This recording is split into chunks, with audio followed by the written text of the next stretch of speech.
L'ordre du jour provisoire de la présente séance est maintien de la paix et de la sécurité de l'Ukraine. L'ordre du jour est adopté.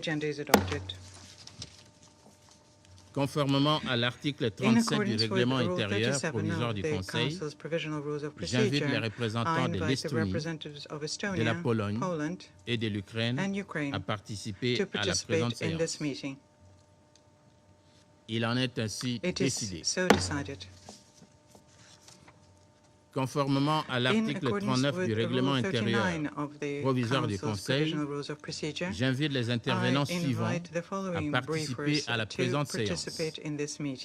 Madame Kayoko Goto, directrice pour l'Europe et l'Asie centrale du département des affaires politiques et de la consolidation de la paix et du département des opérations de paix, et M.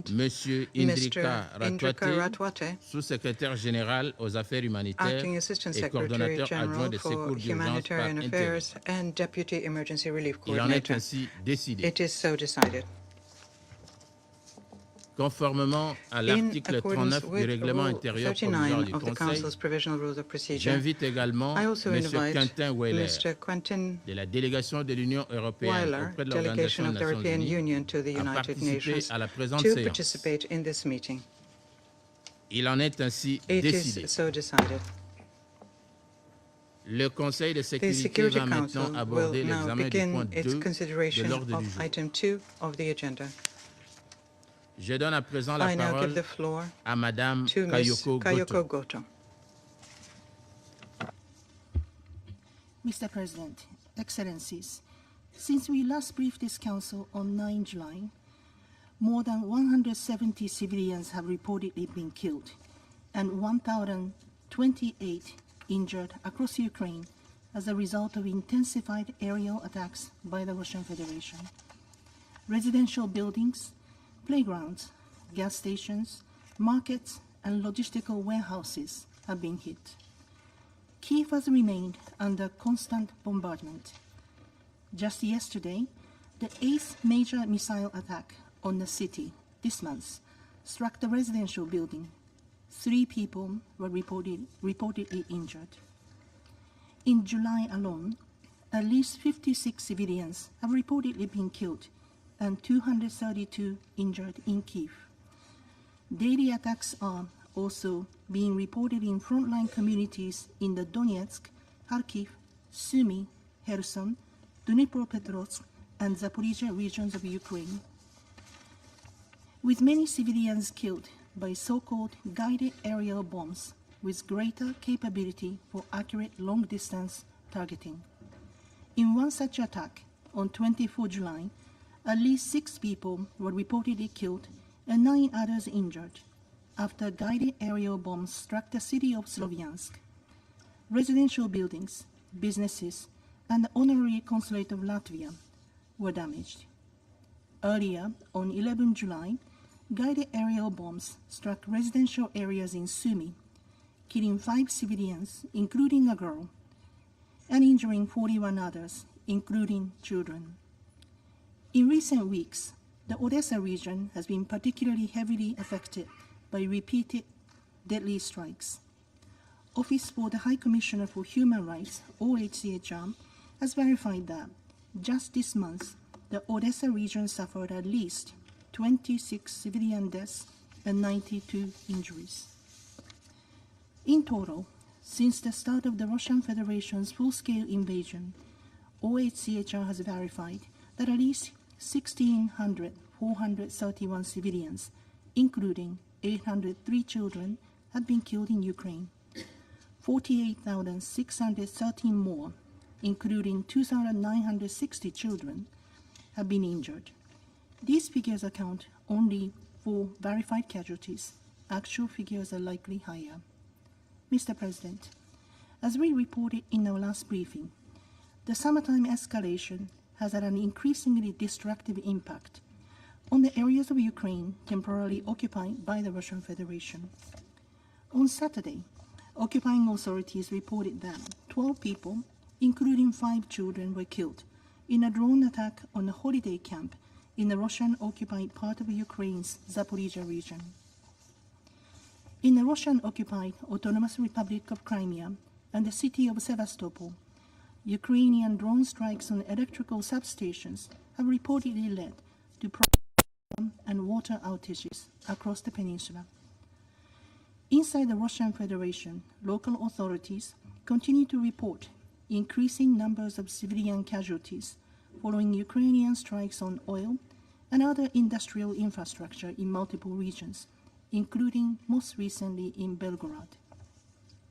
They also report that commercial buildings and warehouses are increasingly targeted with deadly consequences for civilians.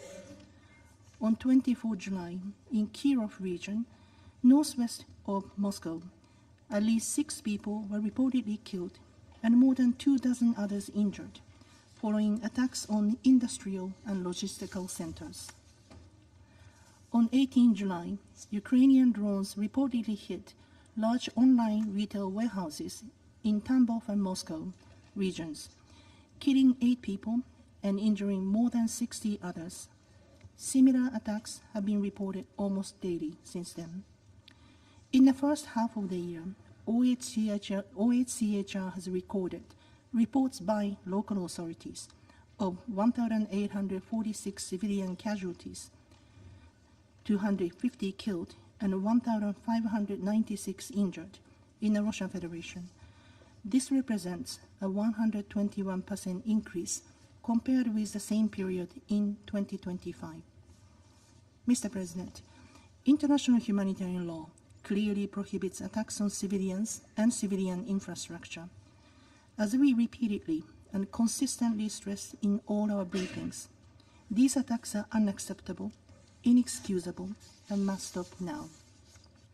The United Nations continues to unequivocally condemn such attacks wherever they occur. Mr. President, for well over 4 years, the war in Ukraine has disrupted global energy and food supplies. As Ukraine has entered a new harvest season, the escalation of Russian attacks on ports and cargo ships in recent weeks raises renewed alarm about the wider regional and global impacts of this war. The Black Sea ports of Odessa, Chernomorsk, Pivdeny, Izmail, and Mykolaiv have been subjected to renewed systematic attacks by the Russian Federation. In Odessa region, more than half a dozen attacks on civilian vessels were reported this month, reportedly killing or injuring 44 crew members. Many of the ships impacted by the strikes have been under third country flags and carrying food products. In one of the deadliest such attacks on 20 July, Russian missiles reportedly struck a Guinea-Bissau flagged ship near the port of Odessa, killing 10 people. The ship was carrying grain, and its crew consisted of Indian and Syrian nationals. Earlier, on 13 July, another Russian strike reportedly hit a Togolese-flagged vessel, unloading mineral fertilizers at the port of Odessa, killing 5 people, including 3 crew members, and injuring 10. In addition to attacks on ports and civilian ships, the Russian Federation has also intensified attacks on Ukraine's food industry infrastructure, agricultural equipment and fields, destroying crops ready for harvest and export. 4 out of the 13 major grain terminals in Odessa region ports have reportedly suspended their grain purchases due to threat of attacks. At the same time, Ukraine has expanded attacks against Russian and Russian-linked maritime logistics, including oil tankers. More than 100 vessels have reportedly been struck in the Sea of Azov in July, prompting restrictions on navigation in the Sea of Azov. The consequences of this latest escalation are already visible in global agricultural markets. According to the United Nations Conference on Trade and Development, UNCTAD, wheat prices have climbed 20% from the beginning of the month and are at their highest since March 2024. Further disruption in the Black Sea and the Sea of Azov, as well as in other critical areas, could drive up freight, insurance, food, and energy costs, with grave consequences for vulnerable and import-dependent developing countries. We urge maximum restraint against actions that endanger civilian maritime navigation. Mr. President, on 15 July, the International Atomic Energy Agency, IAEA, reported that the Zaporizhzhia nuclear power plant experienced its 22nd complete loss of off-site power since the start of the war. 10 such incidents have occurred in the past 3 months alone, underscoring the deteriorating reliability of the electrical grid necessary for safe operations of the largest nuclear power plant in Europe. IAEA has also expressed concern over several drone attacks in the nearby town of Enerhoda, under the temporary occupation of the Russian Federation, where many of the plant's staff reside. The persistent physical danger adds to the extremely difficult circumstances under which they continue to work tirelessly to safeguard the plant's operations. As we have reiterated in our previous briefings, any military actions endangering the safety and security of nuclear plants are unconscionable and irresponsible. We urge maximum restraint to avoid any risk of a nuclear accident. Mr. President, as hostilities continue to intensify, their devastating toll on civilians and infrastructure critical to civilian lives, and a far-reaching impact on global food security, underscore once again the urgent need for renewed diplomatic efforts. We must not allow this dangerous escalatory spiral to continue. We urge all concerned to resume dialogue and inclusive negotiations aimed at de-escalation and at securing an immediate, full, and unconditional ceasefire. This would serve as a critical and necessary step towards a just, lasting, and comprehensive peace in line with the UN Charter, international law, and relevant UN resolutions. The United Nations continues to stand ready to make available its tools and expertise in support of all meaningful efforts to that end. Thank you. Je remercie Madame Gotto I thank pour Ms. son Gotto for her exposé briefing. et je donne à présent I la now parole give the à floor Monsieur to Mr. Indrika Ratwate. Ratwate. Mr. President, Excellencies, since this Council last met 2.5 weeks ago, civilians have again been killed and injured, homes reduced to rubble, electricity and water cut. The United Nations warehouses and other humanitarian facilities damaged, destroying aid meant for civilians. And still, every day, humanitarian organizations continue to respond across Ukraine. In Odessa, in Mykolaiv, where homes and buses and energy infrastructure have been struck. In Kharkiv, Dnipro, Sumy, and Zaporizhzhia, where repeated aerial attacks continue to disrupt daily life. In Kyiv, where families are once again clearing debris from apartment buildings after last week's attacks. And in communities closer to the front line, including Donetsk and Kherson, where shelling and drone attacks remain a daily reality. We must not allow such repeated attacks to make this suffering seem so routine. We also remain concerned by reports of civilian harm in the Russian Federation, even if the United Nations cannot verify these independently.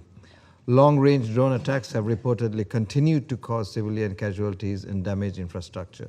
For example, on 17th and 18th July, Russian authorities have reported attacks, including strikes on the Wildberries Logistics Center in Moscow and Tambov regions that killed 8 civilians and caused injuries to 86 others. Different cities, different attacks, the same result. Civilians paying the price. This must never become normal. Mr. President, each round of attacks bring renewed harm to civilians. More families grieve, more homes are damaged, more essential services are cut, and more communities are forced to put recovery on hold. For many communities, this is now the 4th summer spent under the shadow of continued hostilities, while fearful about the winter to come. For others, suffering has lasted even longer. Mr. President, as tactics and scope of this conflict shift, so too must the way in which humanitarian organizations work. Every morning begins with the same question: how can we reach people safely? The question is becoming harder to answer. Aid supplies are moved, warehouses are relocated, convoy routes are reviewed. The work changes, but the purpose does not. Even as humanitarian organizations respond to today's emergencies, they are already preparing for winter. They are pre-positioning supplies, supporting repairs to homes and critical infrastructure.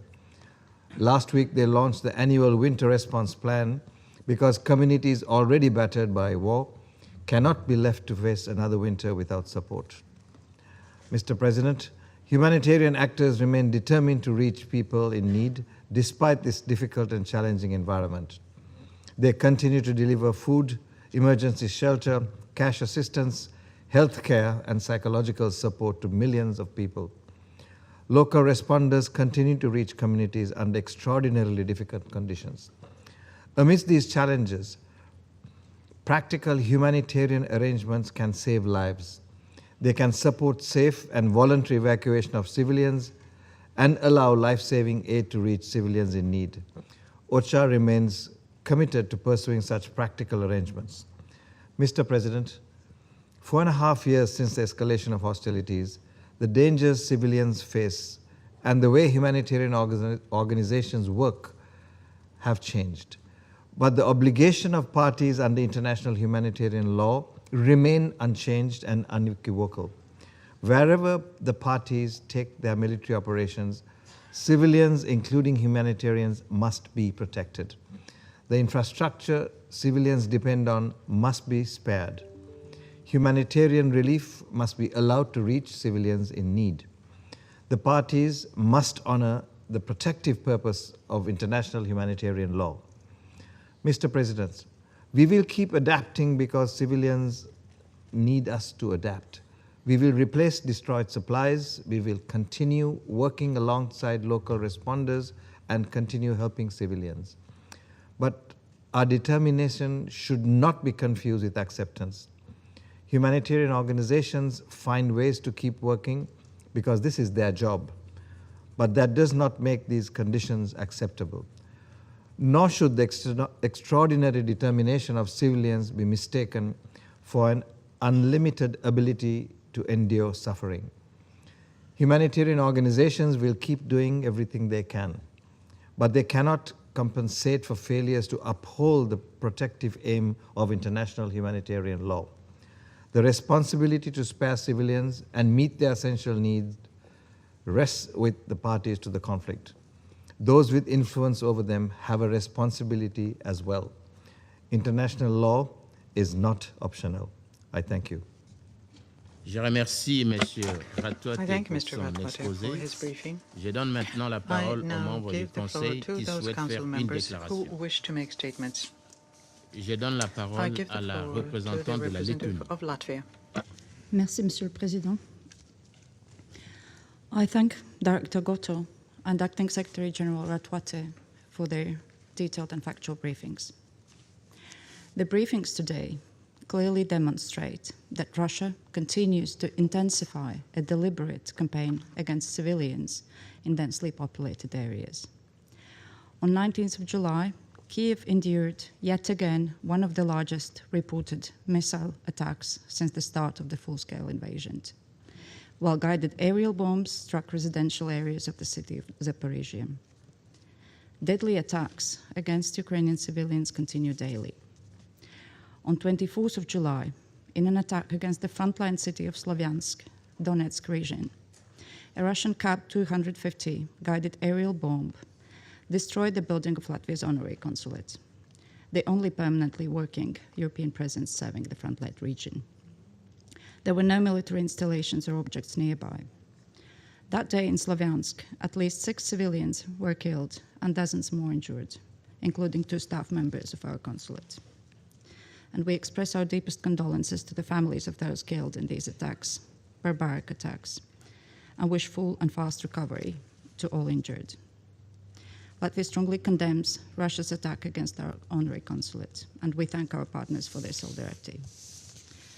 Mr. President, the aggressor has to be stopped. Over 66,000 civilians have been killed or injured in Ukraine since 2022. Damage and destruction of housing stock has affected 3 million households in the first 4 years of this war. Latvia condemns in the strongest possible terms Russia's complete disregard of international humanitarian law. Russia can destroy buildings.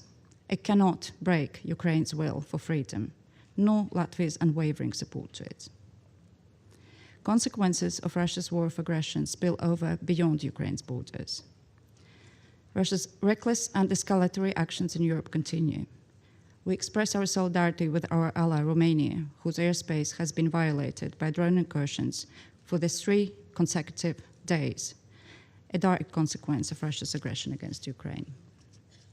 And I have to draw the Council's attention that on 19th of July in Riga, Latvia, a civil society warehouse storing humanitarian aid for Ukraine was set ablaze. Latvia's law enforcement institutions are conducting an investigation into this act of sabotage. Mr. President, Russia's deliberate attacks directly affect global food security. Before Russia's aggression, Ukraine was the breadbasket of the world. Ukraine was the main sourcing country for the World Food Programme, providing 19.8% of all quantities sourced and feeding around 400 million people in humanitarian emergencies. Even now, Ukraine remains a vital hub for the UN humanitarian food procurement for global crisis zones, from Gaza and Sudan to Bangladesh, while simultaneously delivering food aid to millions of Ukrainians on the front lines.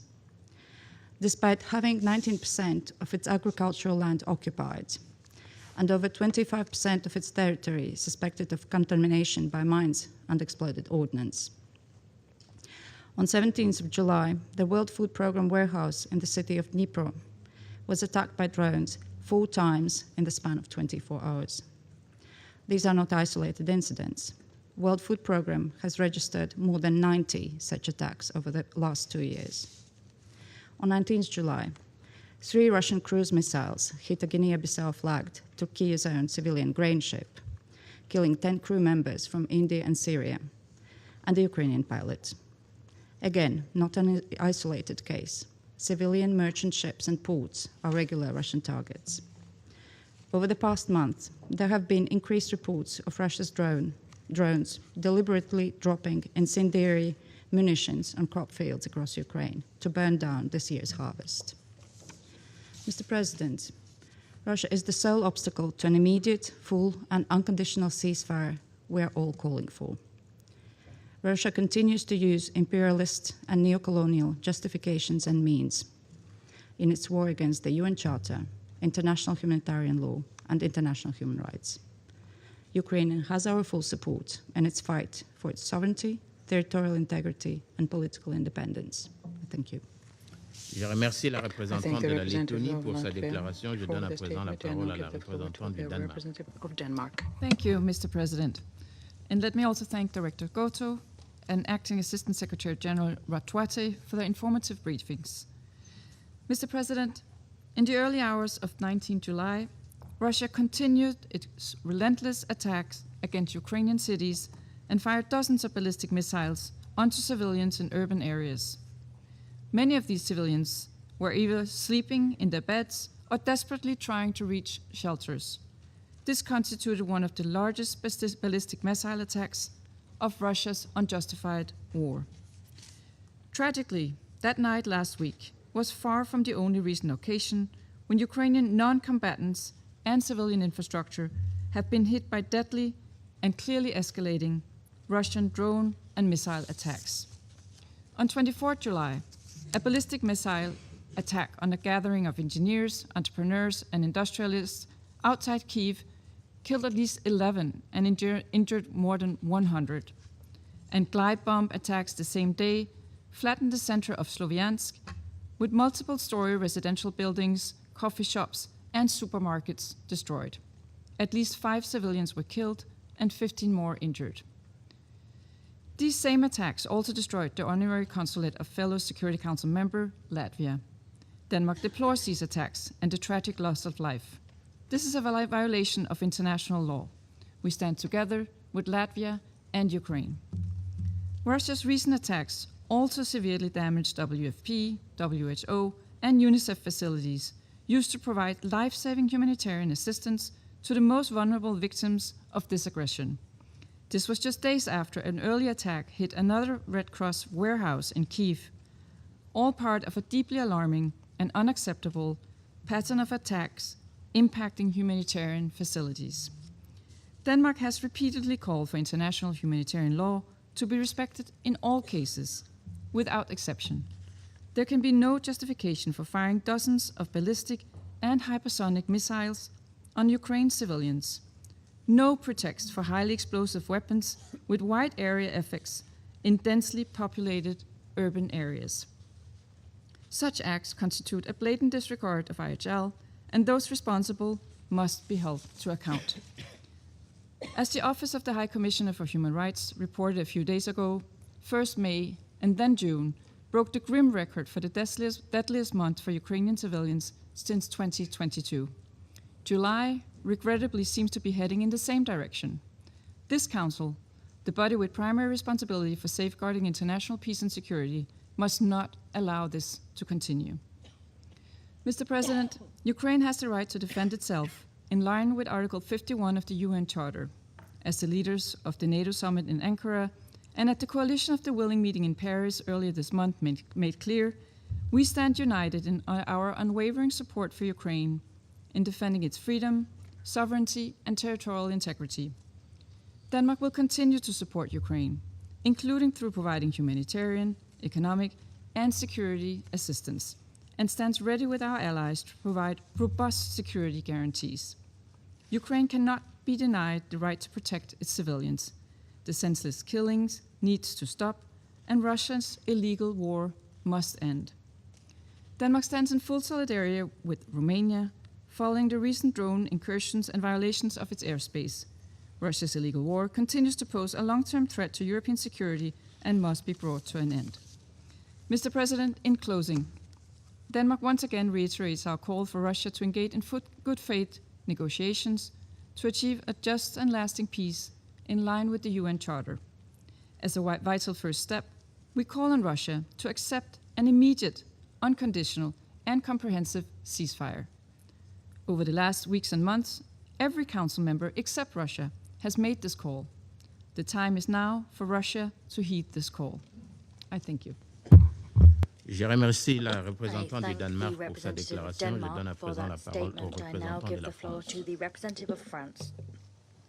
Merci, Monsieur le Président. Thank you, Mr. President. Je remercie tout d'abord Madame Kayako Goto, directrice pour l'Europe, Director for l'Asie Europe, centrale et Central les Asia and the Americas, ainsi que Monsieur le Secrétaire général aux Affaires humanitaires, Assistant Monsieur Secretary Enrique for Ratouate Humanitarian pour leurs Affairs, Mr. interventions. Enrique Ratouate. I thank both J'adresse for nos their remerciements statements. I wish to et l'expression de notre also thank soutien aux personnels humanitaires the déployés en humanitarian Ukraine personnel au service deployed des in populations Ukraine to serve the civilians that Monsieur le have Président, fallen ce victim Conseil se réunit de nouveau to pour traiter this de l'agression russe in contre these events. l'Ukraine. We meet now Alors to que la address Russie Russia's continue aggression against à Ukraine. refuser At de the façon same claire time, et Russia continues revendiquée to refuse de clearly donner une and chance brazenly à to des give a négociations de peace, paix. give a chance rather to peace negotiations. poursuit Moscow et même is accroît continuing and sa even politique ratcheting up d'attaques its aériennes policy massives of sur les grandes villes large-scale airstrikes frappant de against major manière Ukrainian cities. indiscriminée It des is zones civiles indiscriminately à l'aide de targeting drones et de civilian missiles areas using balistiques drones and ballistic et missiles causant des dizaines and de morts et des causing milliers de blessés, notamment scores dans la of capitale, deaths and comme wounding cela nous l'a été equal rappelé numbers, précisément. namely in the capital, as we've just been Sloviansk, reminded, in le consulat Sloviansk. honoraire de The honorary Lettonie consulate of a Latvia été touché was et deux hit de ses and agents two of its blessés. staff members were wounded. Nous disons We toute notre express our solidarité full avec l'Ukraine et la solidarity Lettonie. with Ukraine and De Latvia. même que nous disons notre We soutien à la also Roumanie, express our de nouveau support to confrontée à des Romania, incursions again de drones dans confronted son by espace drone aérien. incursions into its airspace. Ce Conseil doit This également Council prendre la must mesure de also l'offensive acknowledge très the full calculée magnitude of the highly que la Russie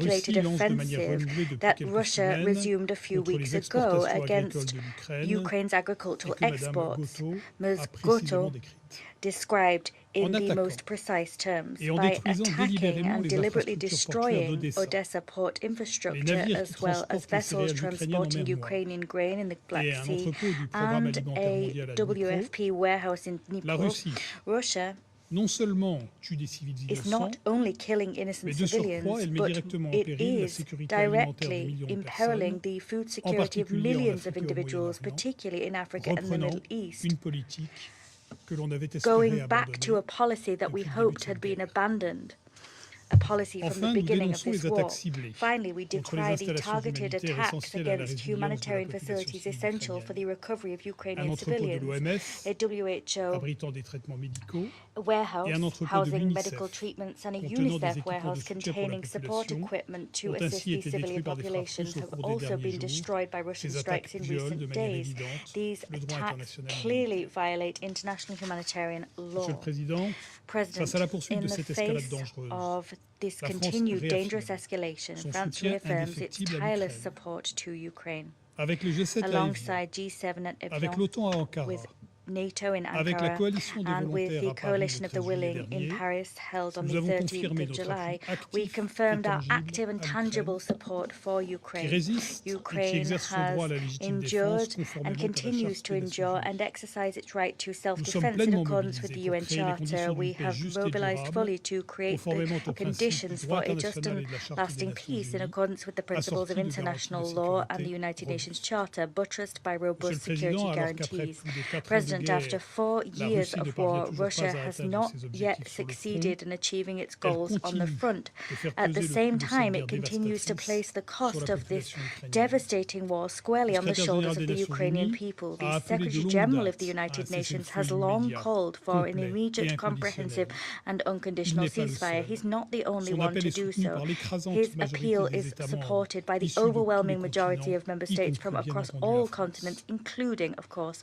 Au lieu de France. nourrir encore davantage Instead of l'escalade de further la guerre, fueling the il est escalation temps of que this Moscou war, it is entende high enfin ces time that appels, Moscow qu'elle mette finally fin au heed these combat, appeals. qu'elle Moscow s'engage must dans put des an end to négociations fighting, directes avec engage in l'Ukraine, direct negotiations avec la with Ukraine, participation with des the États-Unis participation of the et United des Européens. States and Nous Europeans. sommes prêts à We avancer are dans cette ready to voie. foster progress on Le this Conseil doit front. aussi y The pousser Council activement. must Je vous also do remercie. its part. Thank you. Je remercie le I wish to représentant de la thank the France representative of pour France sa déclaration. Je for donne à that présent la statement. parole I now à la give the floor représentante to de la the Grèce. representative of Merci, Greece. Monsieur le Thank you, Président. Mr. I would President. like to begin by thanking you for convening this meeting, and Director Goto, as well as Acting Assistant Secretary General Atuate, for their remarks.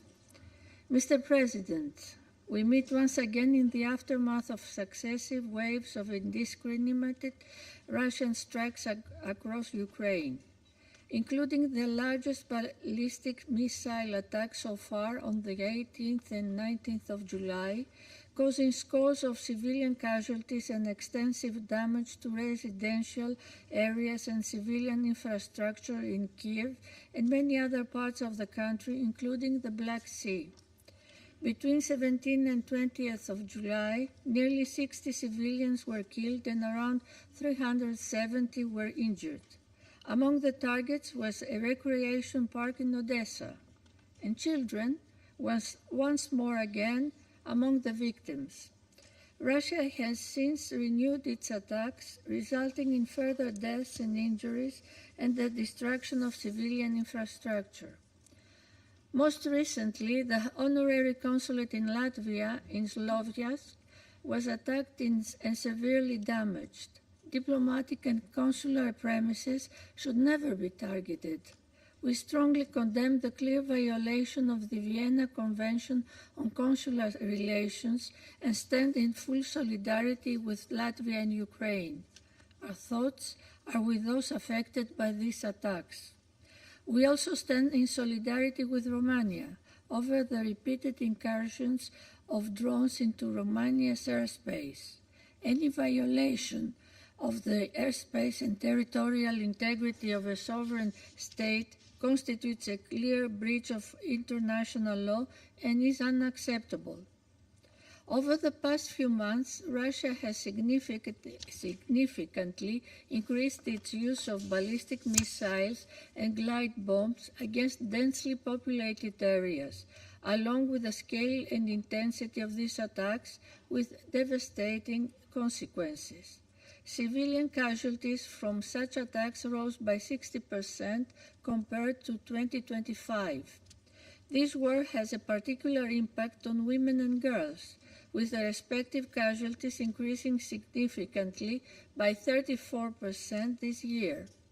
We join UN Women in calling for an urgent end to the violence and for the gender-responsive humanitarian assistance. Mr. President, this Council has convened repeatedly in recent months due to Russia's attacks.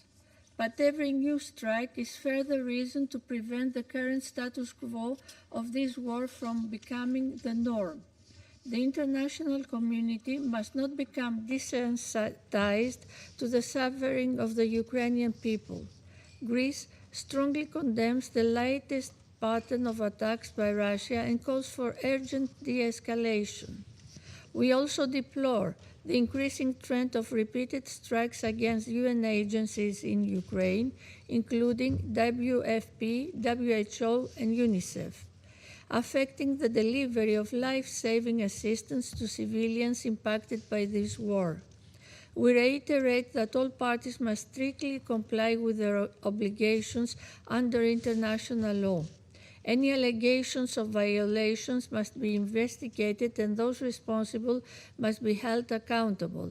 On another note, and in view of the latest intensification of attacks against ships and port infrastructure in the Black Sea, we underline the importance of upholding maritime security, freedom of navigation, and respect for the law of the sea. Mr. President, the answer to the recent escalation is simple. It has been staring us in the face since the beginning of the US-led peace initiative and Ukraine's own agreement.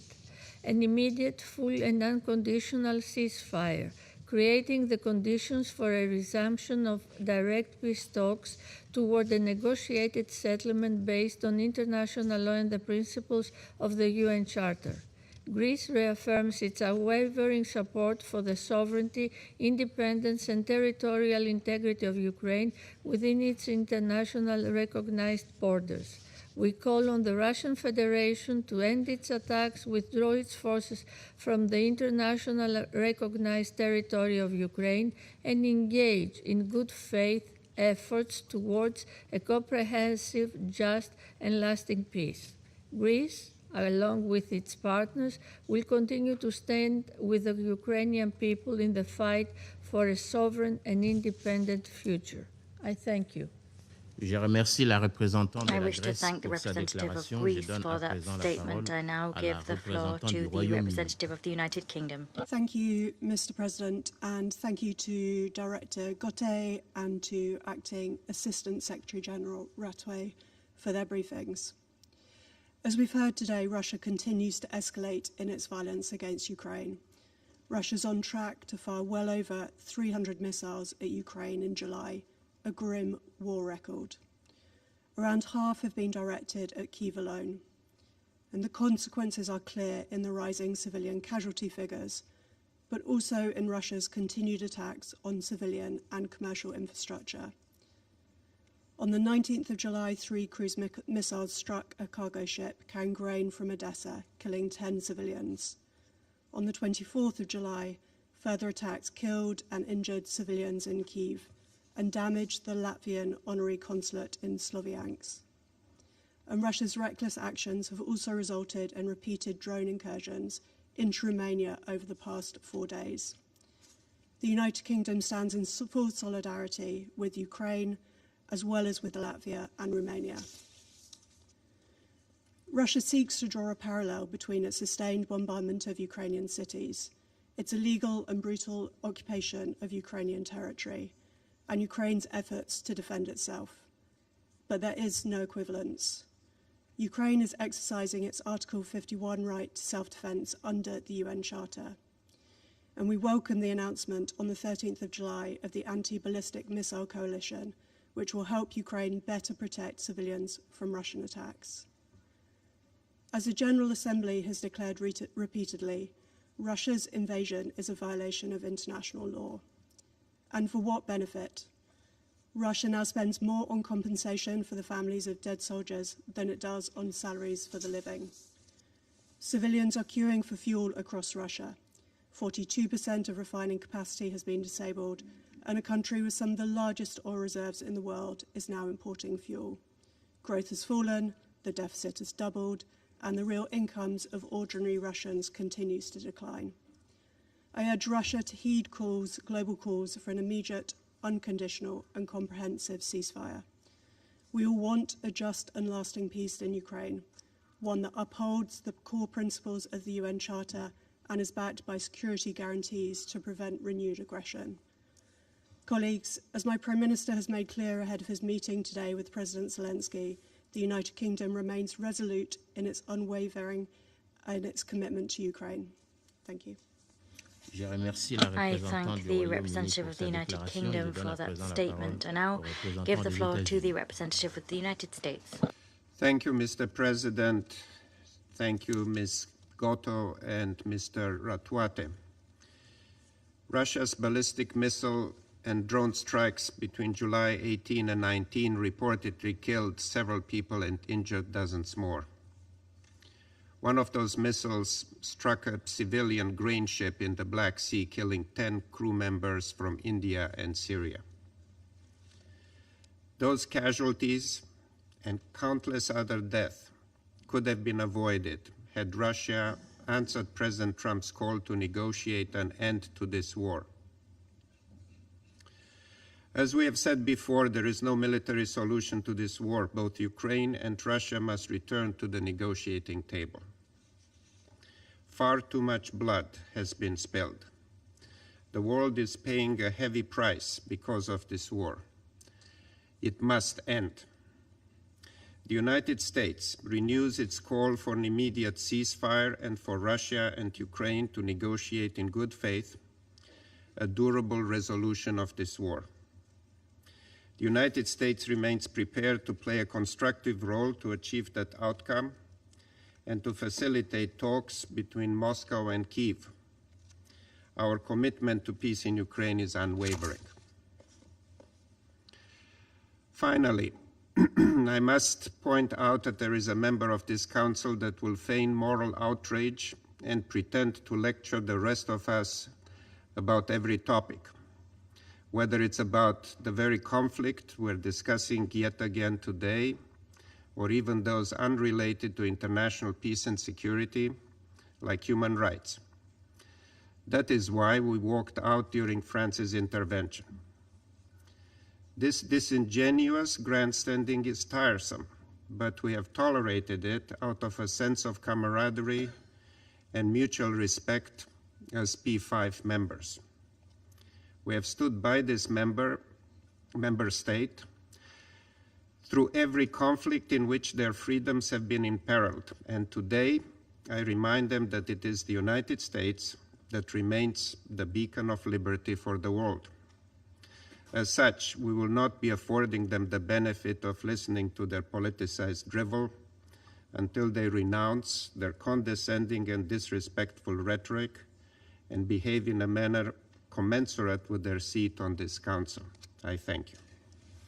Je remercie le représentant des États-Unis pour sa déclaration. Je donne à présent la parole à la représentante de la Fédération de Russie. Господин председатель, Mr. President, Киевский режим продолжает свои террористические атаки по мирным россиянам. On the night of July 24th, 25th, the Ukrainian UAVs hit a tourist base in the Zaporozhye region, as a result of which 12 people were killed, 5 of whom are children. 19 people were injured. On the same day, as a result of a rocket attack on one of the enterprises in the city of Kirov, 6 people were killed and 26 were injured. On July 20th, a passenger bus was attacked on the Belgorod-Shebekino highway. As a result of the drone strike, 4 women and a 16-year-old teenager were killed, 27 people were injured. During the period from July 13th to July 19th, 433 Russian civilians suffered from the shelling by the Ukrainian Nazis. 364 people were injured, including 12 children. 69 people were killed, including 2 children. In total, the armed forces of Ukraine fired 7,168 pieces of ammunition at civilian targets on Russian territory. Ukrainian militants do not stop terrorizing the personnel of the Zaporozhye nuclear power plant. On July 15th, as a result of a targeted strike by a Ukrainian armed forces drone on a service car, the chief engineer of the station, Alexander Yakovlev, and his driver were killed. The murder of specialists responsible for nuclear and radiation safety indicates Kiev's desire to disorganize the management of the NPP and create a threat of a large-scale man-made disaster.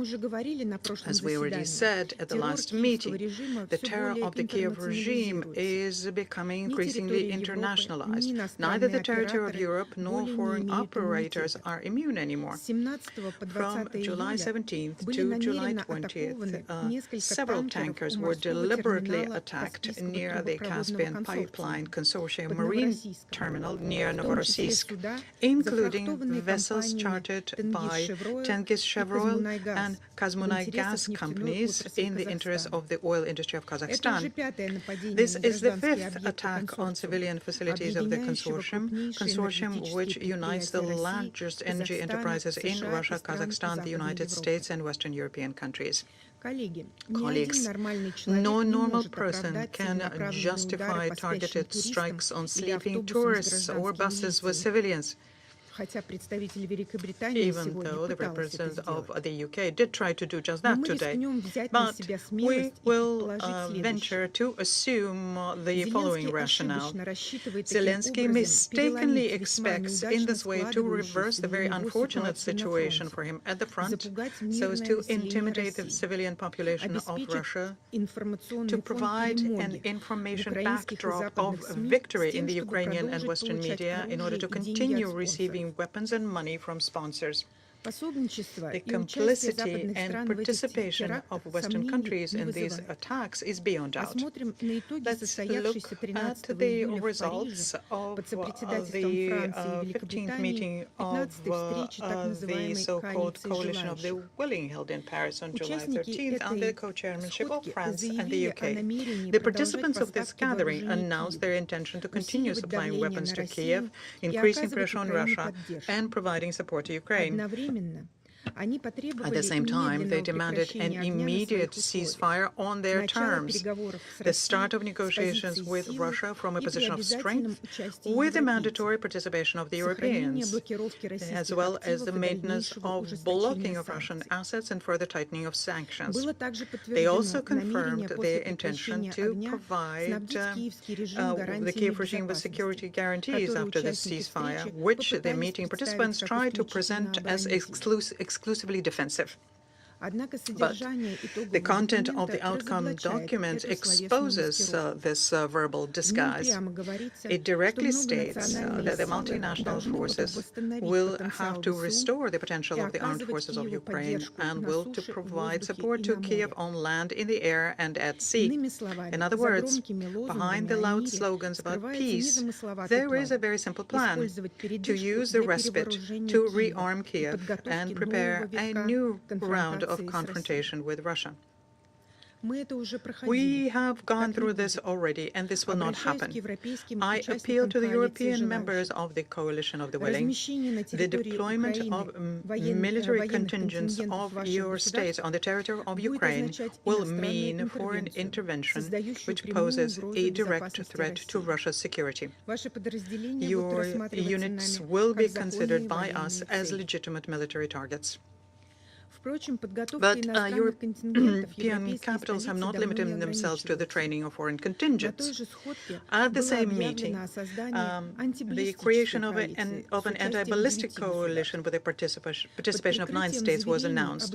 Under the guise of assurances about the exclusively defensive nature of the initiative, the Europeans intend to unite their military-industrial complexes, expand weapons production in Ukraine, and use its territory as a testing ground. It is telling that immediately after the meeting, President Macron announced the transfer of licenses for the production of Scalp cruise missiles, Aster 30 anti-aircraft missiles for the SAMP-P air defense systems, and Hammer-guided aerial bombs. This very clearly demonstrates the hypocrisy of the coalitions. Behind the talk of defense, there is a course to expand Kiev's long-range arsenal and further escalate the conflict with Russia. Do they realize where this is leading their own countries? And this is a big question. But, Mr. President, They do know very well what this means for the Ukrainians. After all, the cynicism of Kiev's Western patrons has no bounds. For all these military plans, Zelensky will provide the infrastructure and, most importantly, his population. Ordinary citizens of Ukraine are expendable for continuing the war against Russia to the last Ukrainian. The European Union has agreed on a multi-billion-dollar loan for Kiev on the condition that the problem of the shortage of military personnel is solved. And this can only be done by tightening mobilization and lowering the conscription age.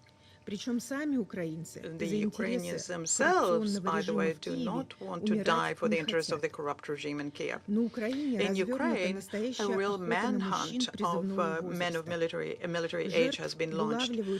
Victims are being caught on the street and pulled out of transport, people illegally broke into private houses and apartments, and then the victims are forcibly sent to the front. Those who resist are severely beaten, including sometimes to death. The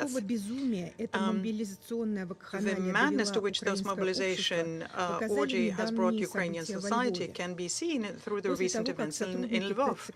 After the representative of the Territorial Recruitment Center employees forcibly pushed a man into the car, hundreds of citizens surrounded the military commissar, smashed their cars, and one of the employees tore off his clothes.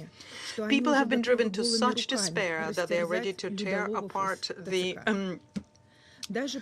people catchers from the territorial center with their own hands. Even the representative of the Ukrainian authorities, Ombudsman Drew Prelubinets, could not stand this and said, I quote, "Society is turning into a kind of court of lynch and has almost reached the boiling point."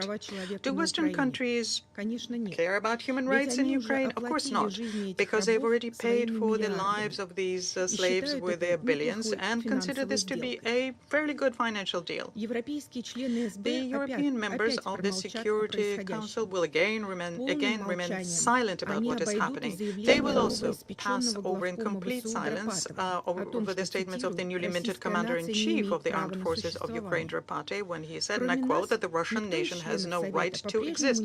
Apart from us, does none of the members of the Council still see this as an outright neo-Nazism? It is also telling that it's people with such beliefs that the West wishes victory upon. They continue to talk about some kind of a turning point at the front, but they refuse to see the simple logic. If this is so, then why is Zelensky now forced to replace the Minister of Defense and the Commander-in-Chief?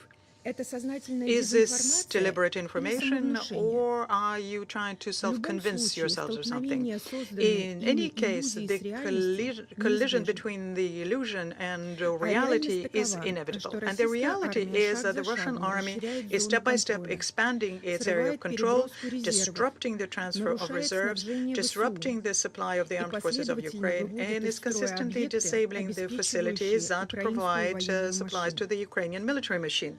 An attempt to challenge, for example, the fact that the Russian forces captured Konstantinovka ended for Kiev propagandists with the fact that the military sent there with a flag and portrait of Zelensky and Syrskyi were taken prisoner. The illusion did not materialize, but in reality, these two specific Ukrainians managed to survive.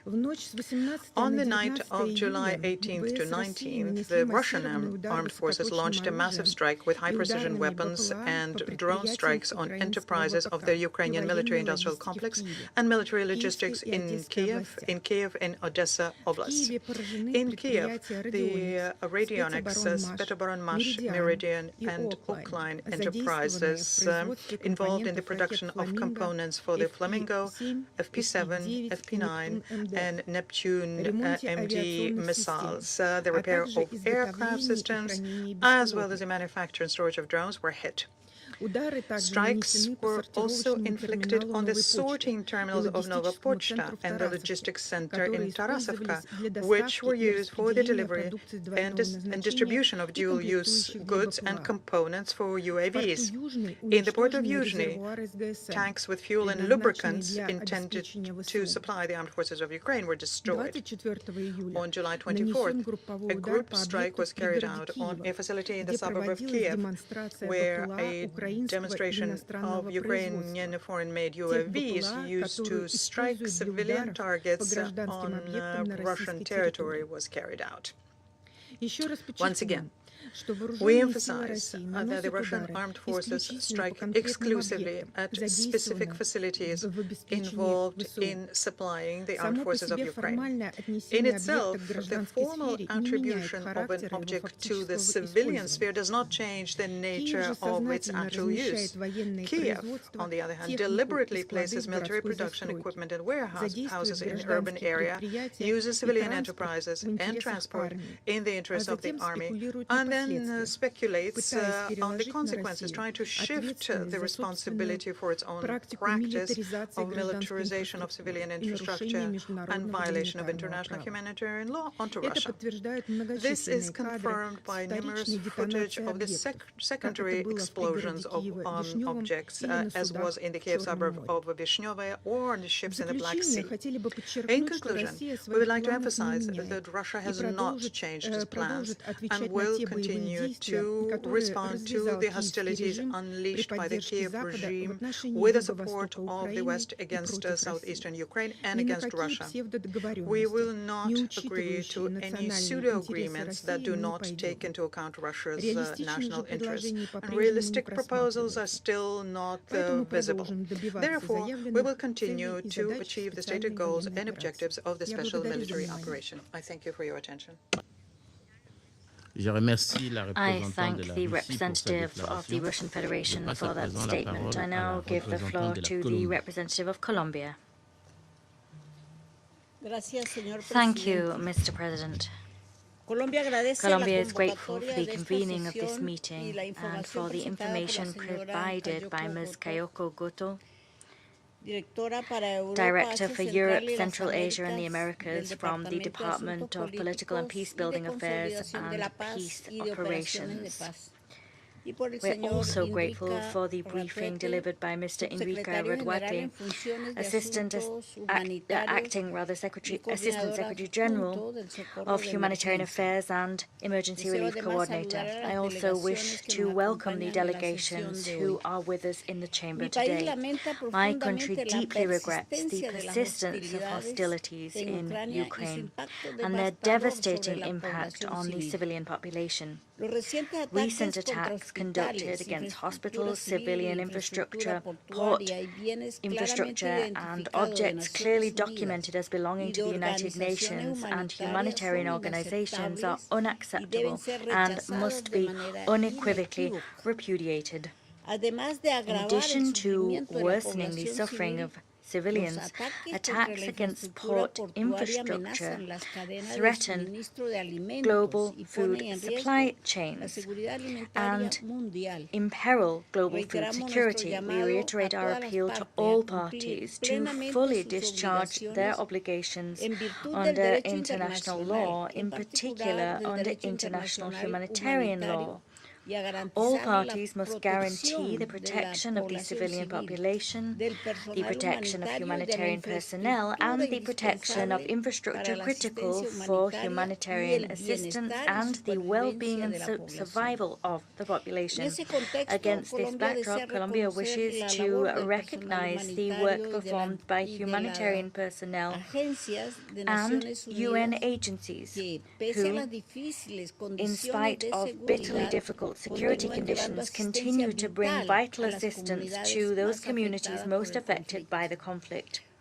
The humanitarian convoys that have succeeded in reaching areas close to the front line demonstrate that even in the midst of a confrontation, it remains possible to preserve spaces, pockets of humanity. This space must be protected as demanded by international humanitarian law, guaranteeing safe, rapid, sustained and unfettered humanitarian access reduces the suffering of the civilian population and contributes to creating the minimal conditions required for diplomacy to take root.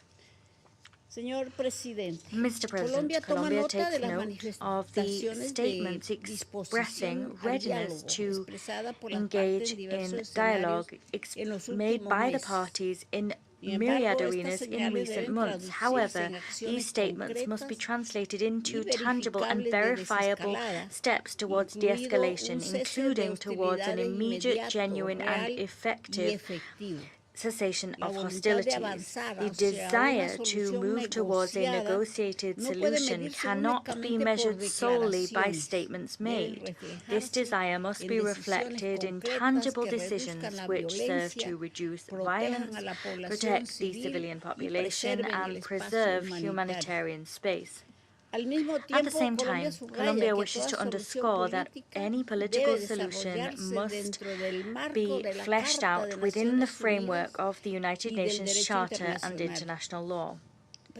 Precisely for this reason, my country reiterates its support for all efforts designed to promote dialogue, diplomacy, and the peaceful solution of disputes. We recognize the importance of all of them to reduce tensions and to create spaces of understanding between the parties. We also value the constructive role played by those member states who, through trusted diplomatic channels, have succeeded in forging progress, including humanitarian agreements and agreements on the return of children to their families, including measures designed to mitigate the suffering arising from the conflict. President, peace begins with decisions and actions which make it possible to rebuild trust between the parties. The intention to move towards a negotiated, peaceful, and lasting solution must go hand in hand with efforts which make it possible to rebuild the lives of communities affected so that they can live with security and dignity in accordance with the principles of the United Nations Charter and international law. I thank you. Je remercie la représentante de la Colombie pour sa déclaration. Je donne à présent la parole au représentant du Panama. Gracias, señor presidente. Thank you, Mr. President. Agradecemos a la señora We thank Ms. Kayoko Goto, Director for Europe, Central Asia and the Americas from the Department of Political and Peace Building Affairs. And we also thank Mr. Enrique Raduate, Acting Assistant Secretary General from OCHA. We thank them both for their invaluable statements on the conflict in Ukraine, which continues to intensify. We recognize the presence of the many delegations that are in the chamber with us this morning. Since the 1st of January 2025, the Security Council has held 33 meetings on the situation in Ukraine.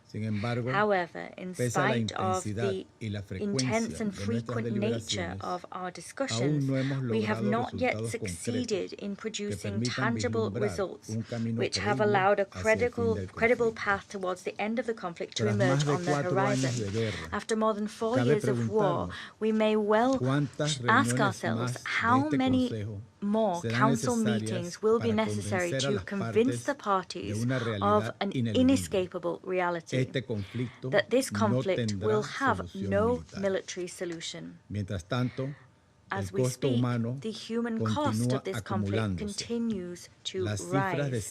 The number of civilians killed, wounded, and displaced continue to be devastating, as do the numbers of military casualties. Humanitarian assistance continues to be targeted in attacks. Regrettably, we have received reports of damage wrought to several warehouses storing humanitarian supplies. These include facilities of the World Food Programme in Dnipro and storage warehouses managed by the World Health Organization and UNICEF in Kyiv. Moreover, we regret the attack against the Honorary Consulate of Latvia in Slovyansk. It is also a source of grave concern to note the recruitment of young people of various nationalities who are participating as fighters in this conflict. They are vulnerable to recruitment as a result of root causes which deserve our attention. And we also deeply regret that a number of them have lost their lives. President, the violations of international law and international humanitarian law have become the norm. They're constantly present. Panama reiterates its fervent appeal and indeed urges parties to achieve an immediate, comprehensive and lasting ceasefire as a vital prerequisite for paving the way towards a just and lasting peace. The time has come to demonstrate the political will and the genuine commitment necessary to achieve an agreement that will put an end to a conflict which ought never to have begun. A conflict that should have ceased a long time ago, and a conflict which has brought with it an unacceptable human cost. At the same time, it continues to erode international peace and security. Thank you. I thank the representative for that statement, and I now give the floor to the representative of Bahrain. السيد الرئيس بداية أتقدم بالشكر للسيدة كايوكو غوتو مديرة شعبة أوروبا وآسيا الوسطى والأمريكتين في إدارة الشؤون السياسية وبناء السلام وإدارة عمليات السلام والسيد أندريكا راتات القائم بأعمال الأمين العام المساعد للشؤون الإنسانية ونائب منسق الإغاثة في حالات الطوارئ على إحاطتهما القيمتين كما أرحب بجميع المشاركين في جلسة اليوم. I would like to welcome all of the participants in this meeting. Mr. President, the Kingdom of Bahrain is very concerned by the developments in the war in Ukraine, in particular the scale of destruction and human suffering where civilians remain hardest hit. We recall that it is imperative to fully uphold international law and international humanitarian law, in particular the principles having to do with the protection of civilians and civilian goods, and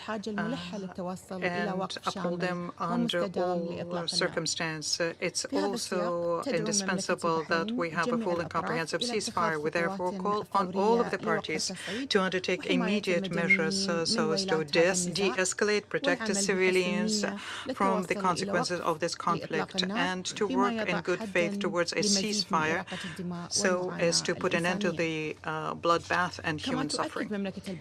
The Kingdom of Bahrain reaffirms also that it's indispensable to adopt effective mechanism to mitigate the consequences of the conflict and protect the humanitarians and allow the humanitarians to discharge their mission despite the extreme difficult circumstances.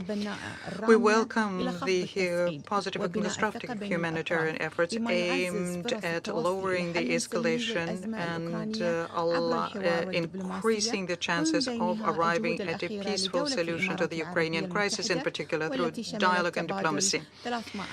We welcome the efforts made by the United Arab Emirates, which resulted in an exchange of 320 prisoners from both sides. Mr.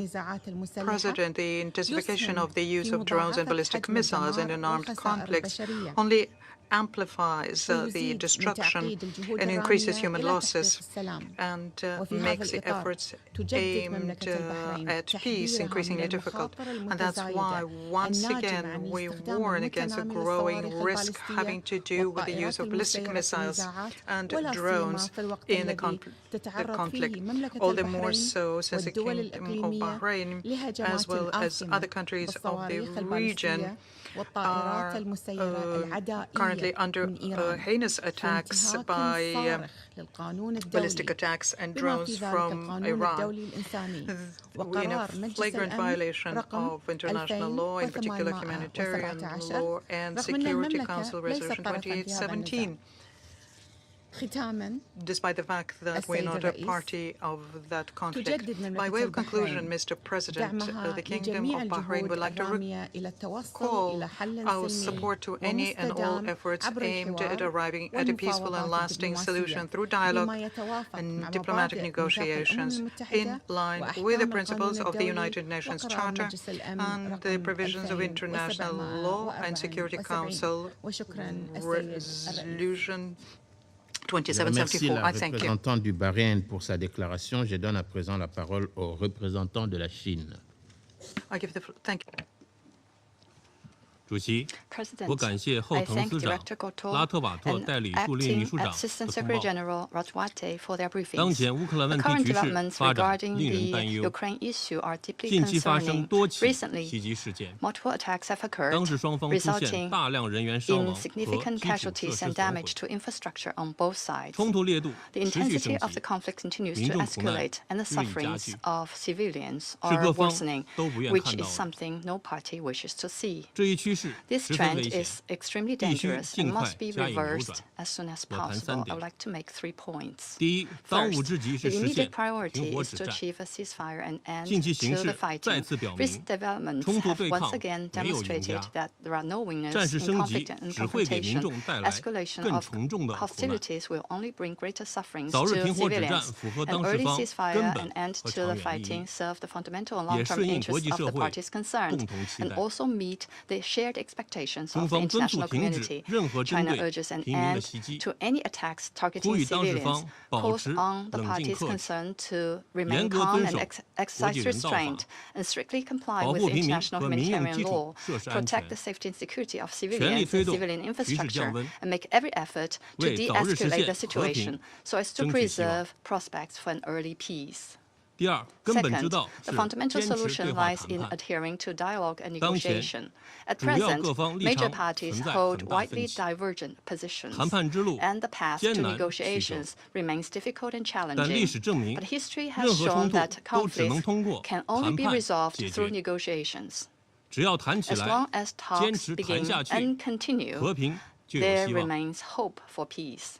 China calls on the relevant parties to maintain engagement, demonstrate political will, build mutual trust through dialogue, accumulate consensus through negotiations, and strive to reach a comprehensive, lasting, and binding peace agreement. Third, the long-term approach is to pursue common security.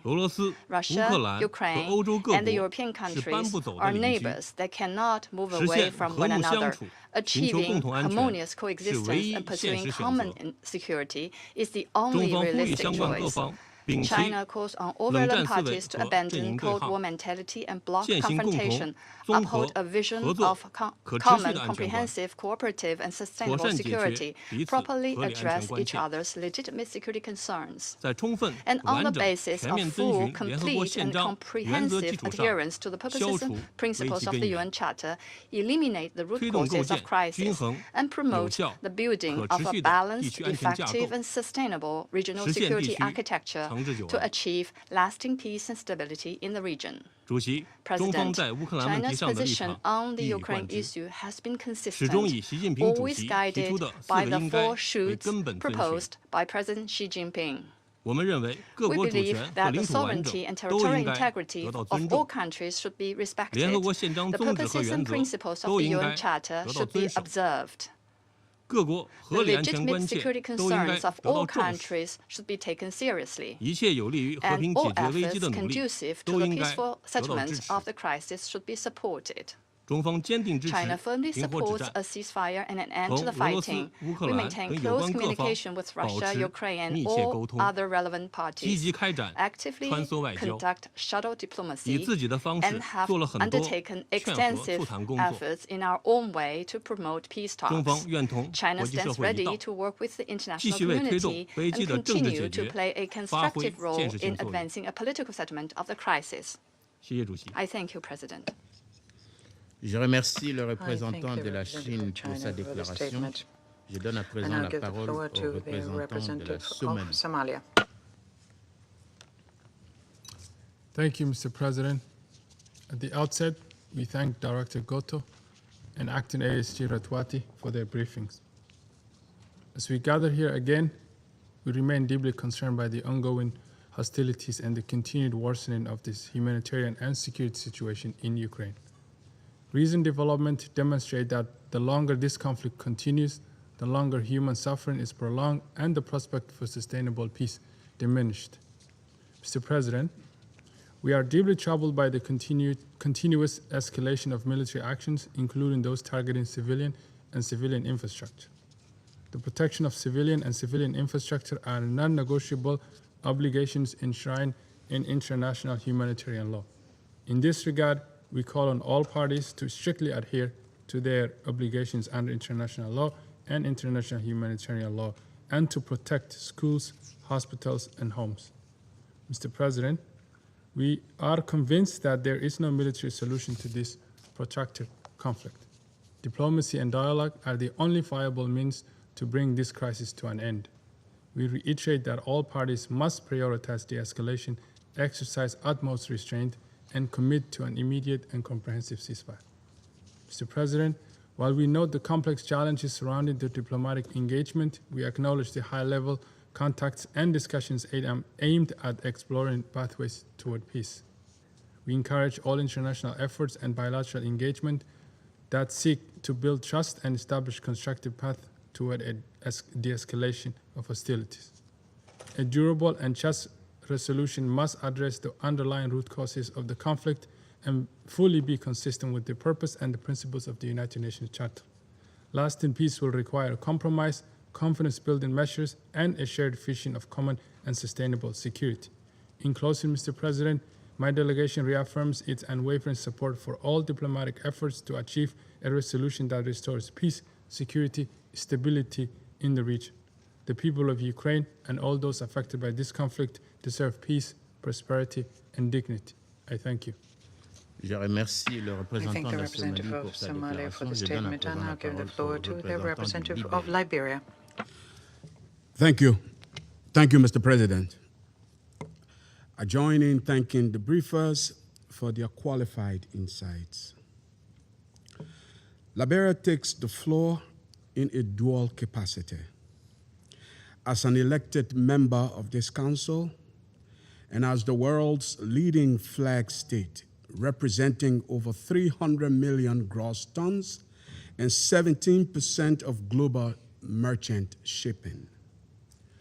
We speak from the decks of targeted civilian vessels, on behalf of targeted civilian crews on the high seas, and an international economy straining under the weight of the war in Ukraine.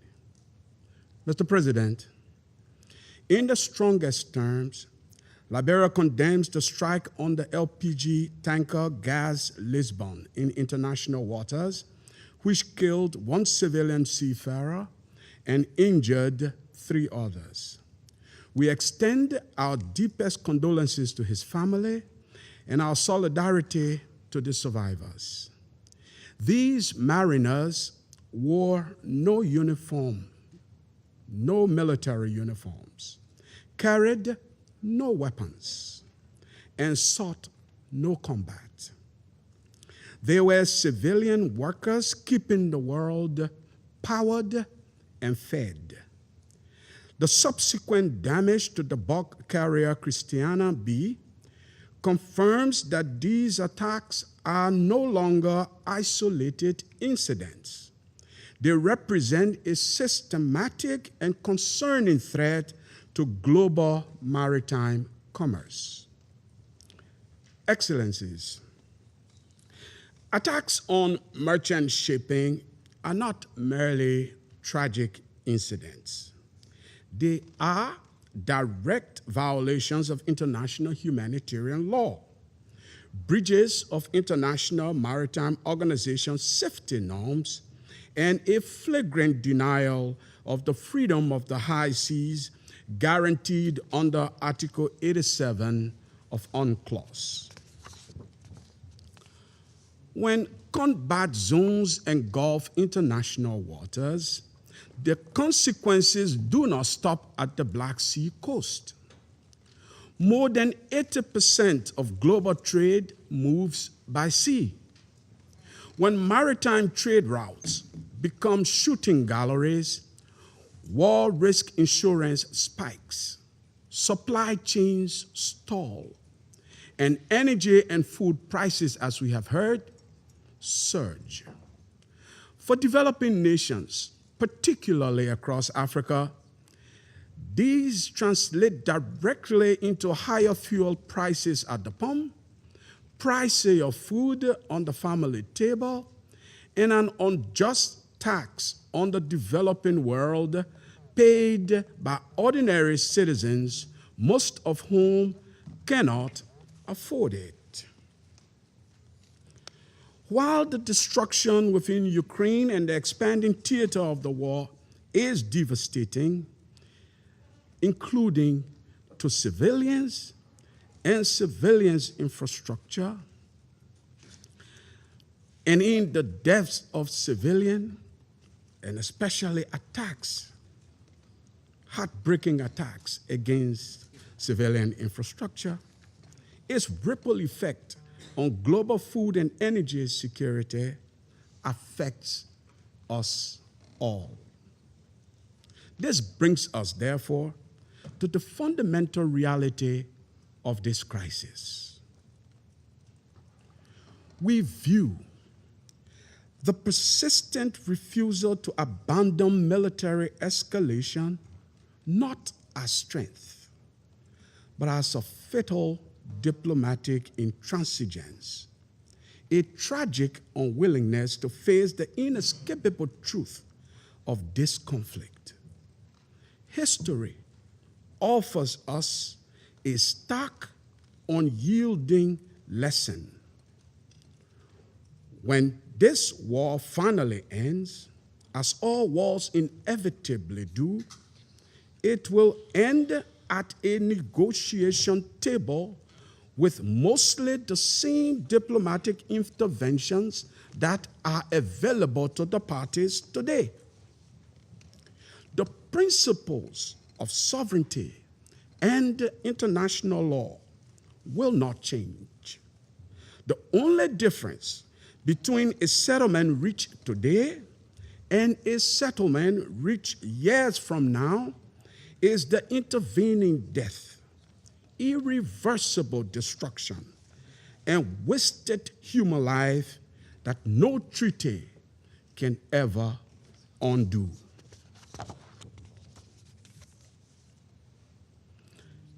Every day of delay, therefore, adds nothing to the ultimate compromise. It merely expands the graveyard. Excellencies,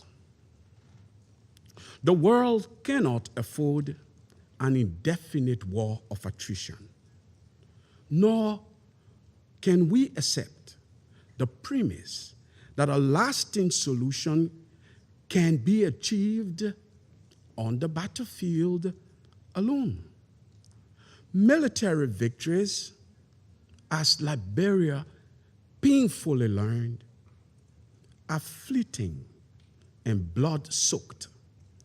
A negotiated peace rooted in international law is sustainable and enduring. Under the leadership of the Democratic Republic of the Congo this month, this council has focused on Chapter 6 mechanisms for the peaceful settlement of disputes. That focus must now move from mere debates in this chamber to concrete action across global hotspots, including the war in Ukraine. Therefore, Liberia calls for an immediate, durable ceasefire, accompanied by urgent operational de-escalation, including demilitarized maritime safety corridors for commercial energy and green routes, and a renewed commitment to diplomatic talks. Specifically, Mr. President, Liberia urges all parties to, one, agree to an immediate ceasefire and engage in direct high-level peace negotiations. Two, uphold international humanitarian law and UNCLOS Article 87 by guaranteeing the safety of civilian mariners and commercial vessels. Three, preserve unhindered freedom of navigation through established maritime safety zones in the Black Sea. And four, cooperate fully with an impartial international investigation into attacks on civilian shipping. Mr. President, the oceans are the arterial system of global commerce and human survival. They must never become collateral victims of war. The Security Council, therefore, must act with unified resolve.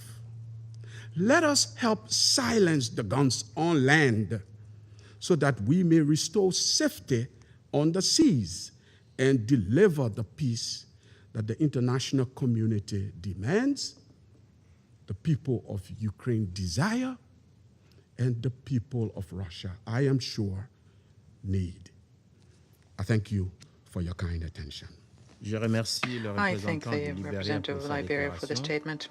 Je vais maintenant faire une déclaration en ma qualité de représentant de la République démocratique du Congo. Plutôt, nous donnons la parole au Pakistan. I'm giving the floor to Pakistan. Thank you, Mr. President. I would also like to thank Director Kayoko Goto and ASG Indrika Ratwate for their briefings. President, the continued conflict in Ukraine, particularly the escalation in intensity and frequency of attacks by the parties, is deeply concerning. We are also concerned by the reported attacks against infrastructure critical to global food and security, energy security. The ripple effect of such actions negatively impact lives and livelihoods far beyond the conflict zone, especially in the global south. Equally reprehensible is the harm to civilians and civilian infrastructure from the incessant fighting. We are alarmed by the reported targeting of humanitarian actors and associated infrastructure. President, we reiterate the call for all parties to fully abide by their international humanitarian law obligations. Violation of the widely accepted and well-established principles of IHL risks escalation, deepens mistrust, exacerbates human suffering, and further diminishes the prospect for peace. It is evident that durable peace and stability could only be achieved if the parties were to commit to an earnest, sustained, and meaningful dialogue. The quest for a military solution will only lead to more devastation, suffering, and consequences beyond the region. It is unfortunate that we are in this situation 17 months after the adoption of Resolution 2774 proposed by the US and supported by Pakistan and other council members. That particular resolution mourned the tragic loss of life. It reiterated the principle of peaceful settlement of disputes and implored a swift end to the conflict and urged a lasting peace between Ukraine and the Russian Federation. That resolution must be implemented. We therefore underscore the need for an immediate and complete cessation of hostilities, creating space for diplomacy and resumption of dialogue. A mutually acceptable peaceful settlement consistent with the purposes and principles of the UN Charter and corresponding to the legitimate security interests of all sides and the relevant multilateral agreements, remains the only viable path. Pakistan will continue to support all endeavors aimed at achieving a just, comprehensive, durable, and peaceful resolution of this conflict. I thank you. Je remercie le représentant du Pakistan pour sa déclaration.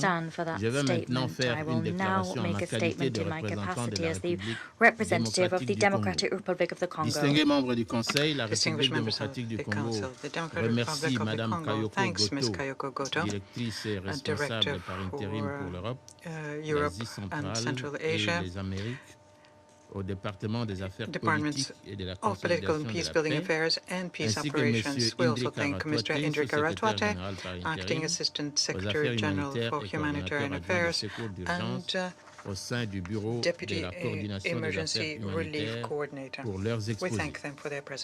Les informations qui nous parviennent sur la situation en Ukraine demeurent profondément alarmantes. Alors que les premières semaines de l'année 2026 semblaient laisser entrevoir une possible accalmie et nourrir l'espoir d'une sortie de crise, les mois qui se sont suivis n'ont malheureusement fait que confirmer l'installation durable d'une poursuite de violence and continued violence, which continues to claim its share of civilian victims. The Democratic Republic of the Congo remains deeply concerned by the continuation and intensification of the hostilities, despite the Council's repeated calls for de-escalation and restraint. We must acknowledge that the military logic continues to prevail over political and diplomatic efforts, the efforts which are essential for a lasting settlement of this conflict. And this development only aggravates the humanitarian consequences of the war and increases the suffering of the civilians. The information brought to the Council's attention in recent days, as well as the developments referred to by our speakers, are a reminder once again of the urgent need to put an end to the suffering of the suffering populations, suffering and exhausted by more than 4 years of the war.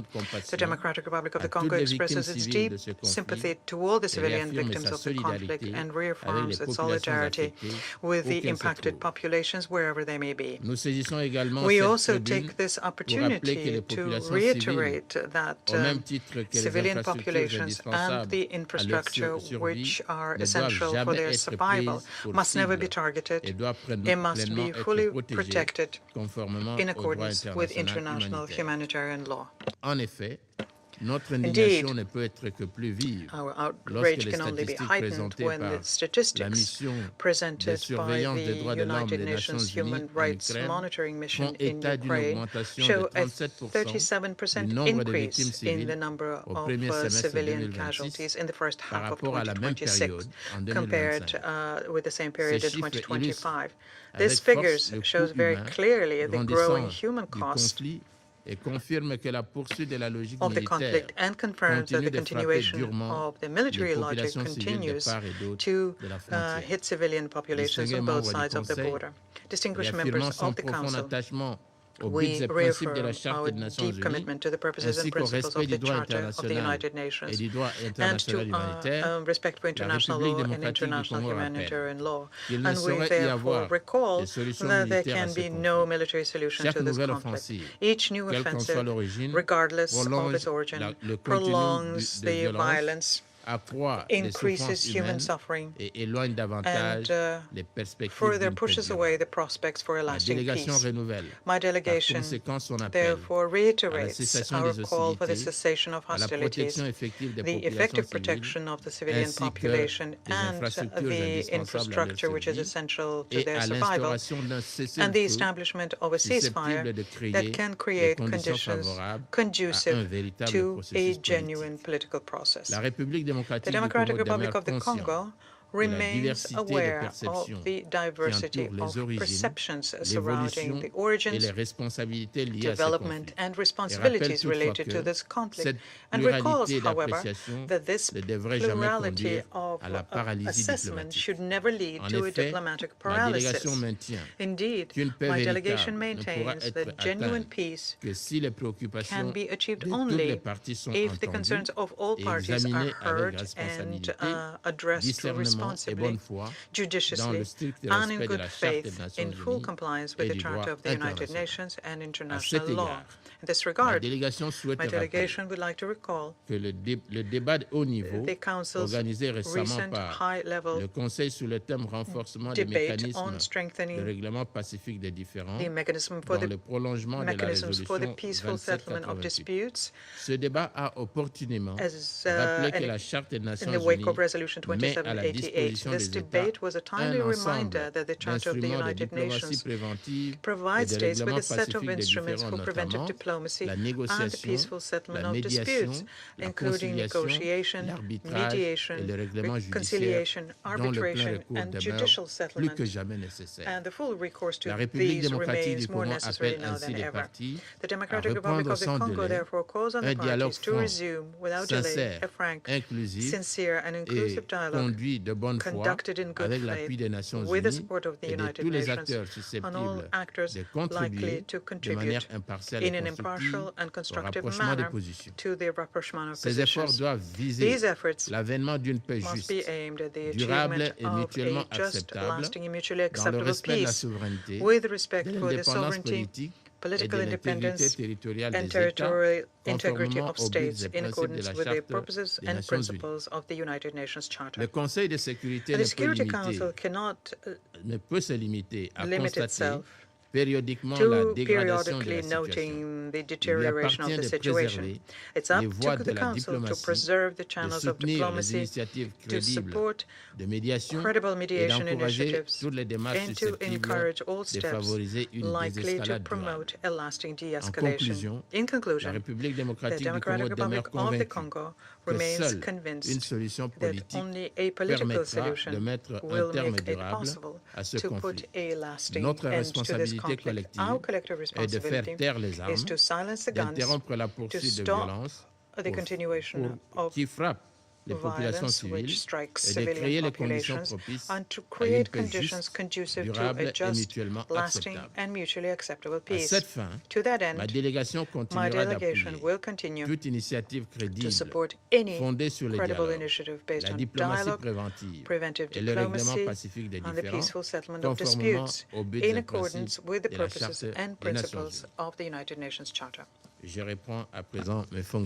I now resume my function as President of the Council. Le représentant de la France the representative of France has asked for the floor to make an additional statement. I give him the floor. Thank you, Mr. President. Mr. President, we this year celebrate the 250th anniversary of the United States, and everyone knows, is all too aware that France took place in those celebrations a few days ago. The Statue of Liberty, not very far from here, was lit up. We are acutely aware of the fact that it was at San Francisco that the Charter was adopted, and that the United Nations was created with the goal of working towards international peace and security, human rights and development. All of that forms the spirit in which France works within the United Nations, at the Security Council, the General Assembly. We work to preserve this institution, its independence, its ability to act in service of the Charter, and act to serve human rights and peace. In the fora that bring us together, and indeed in today's debate, our goal is to continue working alongside all those who bring peace initiatives to the table, so that Ukraine can return to peace, security, its territorial integrity, and its absolute sovereignty. I thank you. I wish to thank the representative of France for that statement. I now give the floor to the representative of Ukraine. Thank you, Mr. President. I thank the Presidency of the Democratic Republic of the Congo for convening this meeting, and the delegations of Denmark, France, Greece, Latvia, and the United Kingdom for supporting our request. I also want to thank to our distinguished briefers, Director Goto and Acting Assistant Secretary General Ratwater, for providing new evidence for the war crimes that were committed by Russian Federation against Ukrainian civilians. I would like to start my statement by quoting the famous words of Robert Jackson, the chief prosecutor for the United States at the Nuremberg trials. I quote, "The wrongs which we seek to condemn and punish have been so calculated, so malignant, and so devastating that civilization cannot tolerate their being ignored, because it cannot survive their being repeated," end of the quote. Yet, it seems that the international community still tolerates the repetition of heinous war crimes committed by the Russian Federation, which cynically fabricates pretexts to justify its illegal war of aggression against Ukraine. We've just heard from the Russian representative who manufactured artificial threats to mask Russian deliberate violations of international law. It seems that there are no limitations for Moscow and no red lines for the rest of the international community. During the night of July 18th and 19th, Russia launched the largest ballistic missile attack since the start of the full-scale military aggression against Ukraine. They used 41 missiles and 125 UAVs against Kyiv and the Kyiv region. Russian deadly strikes were also recorded in Kharkiv, Sumy, Donetsk, Zaporizhia, and Kherson regions. On July 23rd, a Russian bomb targeted the city of Pavlograd, the Dnipropetrovsk region, killing 3 and injuring 28 people. On July 24th, 3 Russian missiles killed 11 people and injured close to 100 in Kyiv region. The same day, Russia struck and destroyed the building of the honorary consulate of Latvia in Slavyansk, Donetsk region, as was mentioned by briefers and our partners here. Last Friday, a Russian drone struck a supermarket in Chernihiv, killing 2 people, including a 10-year-old girl. 25 people were injured as a result of the attack. This was not an accident or collateral damage. It was yet another cynical and barbaric act of terror against civilians. Russia continues to deliberately target places where ordinary people live, work, shop, and it demonstrates utter contempt for human life. Mr. President, Russia continues to escalate its war of aggression against Ukraine, and this is an undeniable fact, as it was also confirmed by briefers. Recently, Russia has intensified a deliberate campaign against Ukrainian grain exports and is actively attempting to block maritime trade routes in Black Sea. By doing so, Russia wants to disrupt Ukraine's ability to export agricultural products, intimidate commercial shipping, and put pressure on global food markets. Since the beginning of Russian full-scale military invasion, at least 1,054 port infrastructure facilities have been damaged or partially destroyed.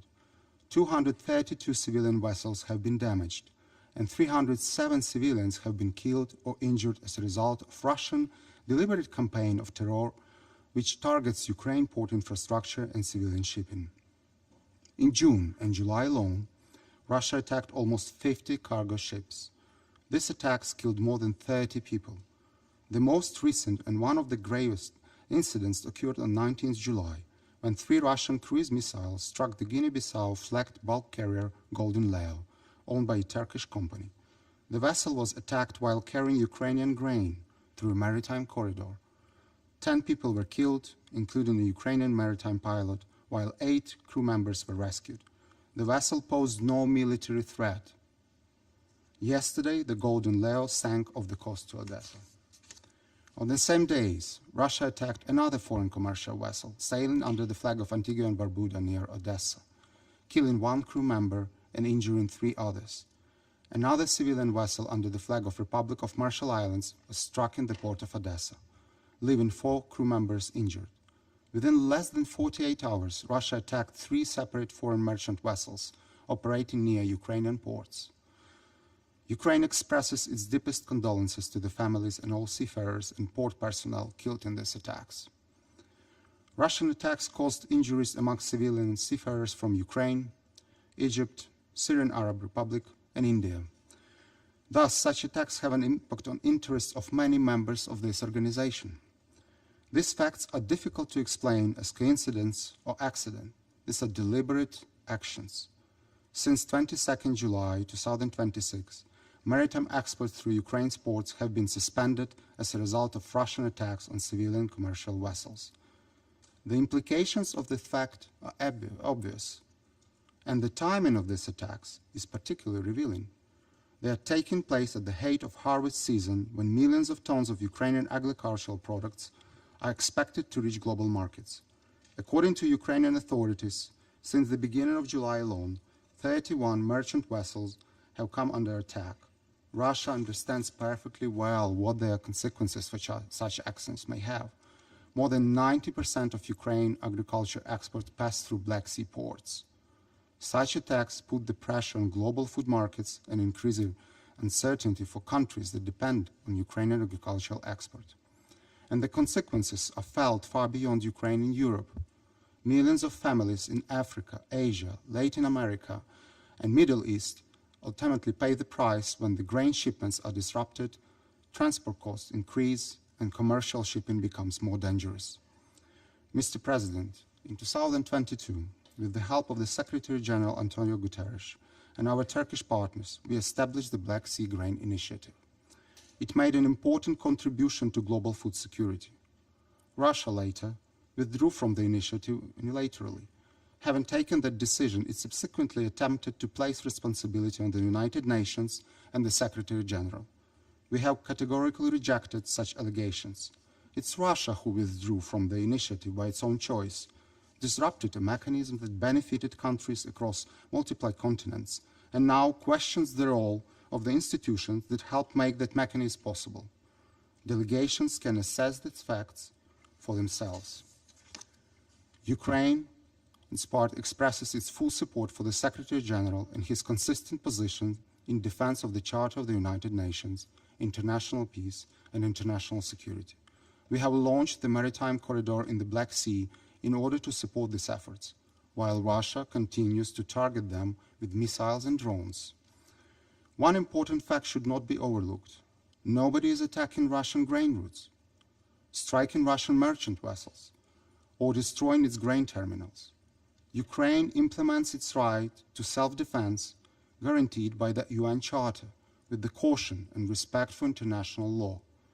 Our forces attack only Russia's military potential and facilities which support Russia's war machine. We never wanted this war. When Ukraine strikes military airfields, military bases, ammunition, and fuel facilities that support Russian war effort, the war simply returns to where it originated. On the contrary, Russia attacks Ukrainian ports, grain terminals, and commercial vessels, and expects the international community to accept such terror. Russian terror against civilians and its threats to global food security must end. The United Nations must make full use of all appropriate tools at its disposal, including those provided by international law, to put an end to attacks against civilians, restore freedom of navigation in the Black Sea, and ensure the safety and security of seafarers who continue to suffer from these attacks. Defending freedom of navigation has long been a priority for the Security Council, and we take note of its recent initiatives and resolutions addressing these actions of destructive actors threatening maritime security on important international routes. The deteriorating situation in the Black Sea also requires the urgent attention and action without further delay. And we also would welcome those good offices that would help ensure Russia's full compliance with its obligations under international law, including the law of the sea. Mr. President, yet Russia's war of aggression against Ukraine extends far beyond the missile strikes, attacks against ports, or attempts to disrupt global food supplies. While the world sees burning ships in the Black Sea and destroyed apartment buildings in Ukrainian cities, tens of thousands of Ukrainians remain trapped behind prison walls in the temporarily occupied territories and inside Russian Federation itself. Their only crime was defending their country, refusing occupation, speaking Ukrainian, or remaining loyal to their homeland. 96% of released Ukrainian prisoners of war interviewed by the OHCHR reported torture or other forms of ill treatment. Nearly 90% reported conflict-related sexual violence. At least 109 Ukrainian prisoners of war have been executed after capture, while dozens more have died in custody. Civilian detainees have been subjected to the same machinery of abuse. Torture remains widespread and systematic. At least 182 civilians have been executed in areas under Russian control, including in places of detention. Many others never returned alive from captivity. The return of all our citizens is of paramount importance for us and the United Nations and the international community, and we should play an active role in this process. Every day spent in Russian captivity is another day of suffering that international law was created to prevent. The return of every prisoner of war and every legally detained civilian, as well as unlawfully deported Ukrainian children, must remain an international priority until the last Ukrainian comes home. Mr. President, the picture that emerges from everything we have discussed today is remarkably consistent.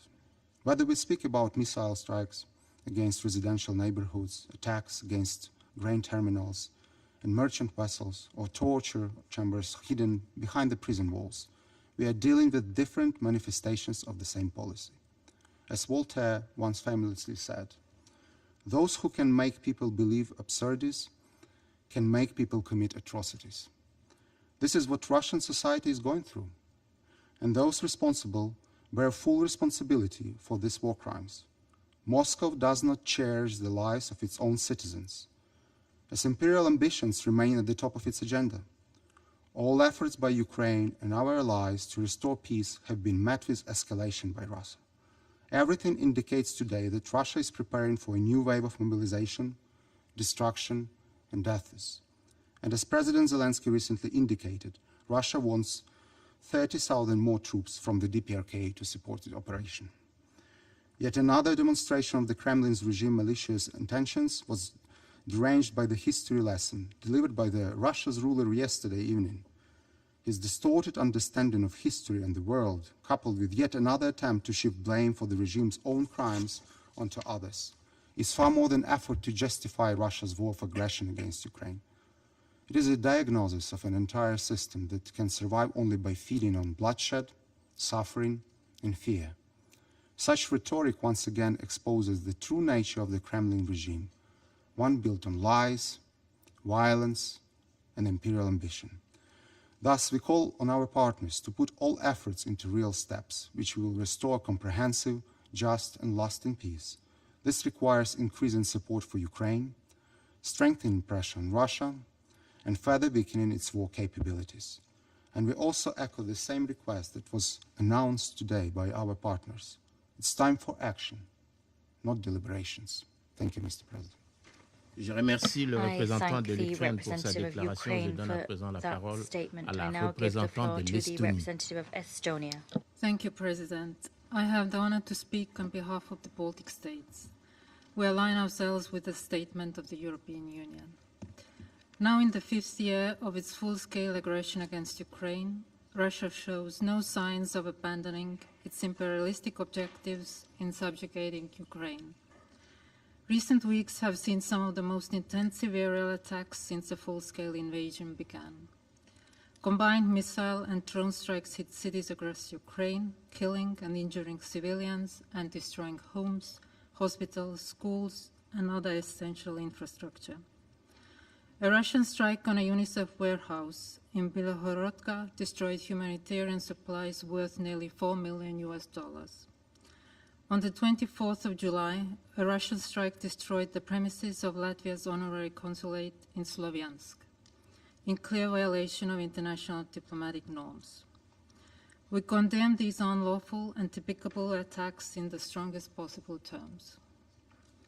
Unable to break Ukraine's resistance, Russia seeks to terrorize the population through intensified so-called human safari drone attacks near the front lines. Attacks against civilians and civilian objects, as well as indiscriminate attacks, are prohibited under international humanitarian law. Destroying essential infrastructure on which millions depend serves no legitimate military purpose. The same pattern is evident in the Black Sea. With the harvest season on the way, Russia is attacking grain-carrying civilian cargo ships, leaving dozens of international crew members from Egypt, Syria, India killed and injured.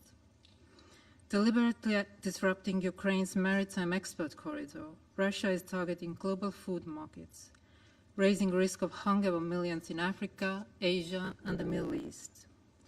We call on this Council and the wider international community to condemn these attacks and demand that Russia cease them immediately. We also express our solidarity with Romania for the repeated drone incursions into their airspace. Russia's reckless behavior needs to stop.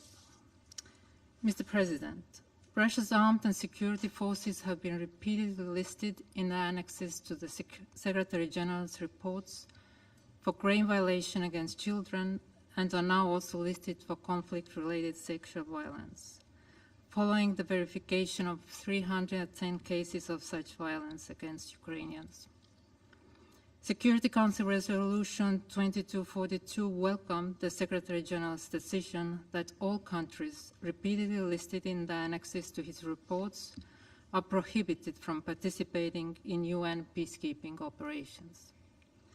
Forces repeatedly implicated in these abuses cannot credibly protect vulnerable populations under the UN flag. We urge the Secretary General to apply this decision consistently and the Council to uphold and implement its unanimously adopted resolution. We urge Russia to immediately end the indoctrination and militarization of Ukrainian children and ensure the return of all those unlawfully deported and forcibly transferred. We also urge Russia to release all Ukrainian prisoners of war and unlawfully detained civilians and ensure safe and unhindered humanitarian access to all those in need, including in Ukraine's temporarily occupied territories. Every victim deserves justice, and Russia's actions must be met with accountability. We support the International Criminal Court and the swift establishment and operationalization of the Special Tribunal for the Crime of Aggression against Ukraine. We call on all member states to support and assist the ICC and the Special Tribunal in their mission to fight impunity, bring justice to victims, and prevent future international crimes. The Baltic states reiterate their call for an immediate, full, and unconditional ceasefire as the first step towards a just and lasting peace in Ukraine, grounded in the UN Charter and international law. Such peace cannot be imposed upon Ukraine or reward aggression. We will continue to stand with Ukraine and reaffirm our unwavering support for its independence, sovereignty, and territorial integrity within its internationally recognized borders. I thank you. Je remercie la représentante de l'Estonie pour sa déclaration. Je donne à présent la parole à M. Quentin Weiler de la délégation de l'Union européenne Merci, Monsieur le Président. I have the honor of delivering this statement on behalf of the European Union and its member states. The candidate countries, North Macedonia, Montenegro, Albania, Ukraine, the Republic of Moldova, Bosnia-Herzegovina, and Georgia, as well as Andorra, align themselves with this statement. I thanked the DRC presidency for convening this meeting, and I thank the briefers for the factual updates. The death and destruction caused by Russia's unprovoked aggression against Ukraine continues unabated. The UN has verified over 2,000 civilian casualties in June alone, the highest in 4 years. Almost all occurred in Ukraine's urban centers as a result of Russian aerial bombardments. While the world demands a ceasefire and negotiations, Russia responds with brutal attacks against Ukraine's cities and their population. Last week, it destroyed Latvia's honorary consulate in Sloviansk, and as others in this room, I express full solidarity with Latvia. We are now also seeing a trend of attacks against humanitarian workers, bringing relief to people living close to the front lines. By every standard is it set for itself, Russia is not achieving its objectives. It spends 40% of its budget on its military and security. It has suffered over 1 million casualties for minimal territorial gains. It stands isolated internationally, and its economy is under heavy strain. The fact that this cynical brutality against civilians is now fueled by Russians' desperation with its failure on the battlefield excuses neither its inhumanity nor its blatant violations under international law. In fact, it compounds them both. The EU continues to stand firmly in defense of international law as enshrined in the UN Charter. We will continue to support Ukraine in exercising its inherent right to self-defense under Article 51 of the Charter. We have mobilized over 200 billion euros this end, all in response to an illegal invasion by a permanent member of this Council. We continue to call for a full, unconditional and immediate ceasefire, as well as a comprehensive, just and lasting peace in Ukraine, based on international law, including the UN Charter. We call on Russia and its ally Belarus to immediately ensure the safe and unconditional return of all unlawfully deported and transferred Ukrainian children. We urge all countries, including the members of this Council, to cease any assistance or diplomatic cover to Russia, whether direct or indirect. Colleagues, Russia cannot succeed in changing borders by force or in escaping accountability for its actions.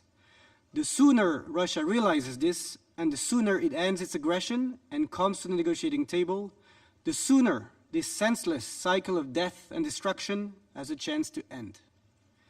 We urge all members of this Council to work with us in pressuring Russia to do so, and to ensure full accountability for war crimes and the other most serious crimes committed in this war of aggression. The time for a ceasefire is now. I thank you, Mr. President. Je remercie M. Weiler pour sa déclaration. Je donne à présent la parole au représentant de la Pologne. Monsieur le Président, I thank the Democratic Republic of the Congo for convening this meeting. I'll also thank the briefers for the informative presentations. Despite heavy losses on the battlefield and mounting economic problems, Russia remains unwilling to end its war of aggression against Ukraine. On the contrary, it systematically targets Ukrainian civilian infrastructure, causing civilian casualties and depriving thousands of people of access to essential services. Last week, Russia added the honorary consulate of Latvia and Slovenia to the deliberate targets of its strikes. Poland condemns these actions in the strongest possible terms and calls, yet again, on Russia to stop the war.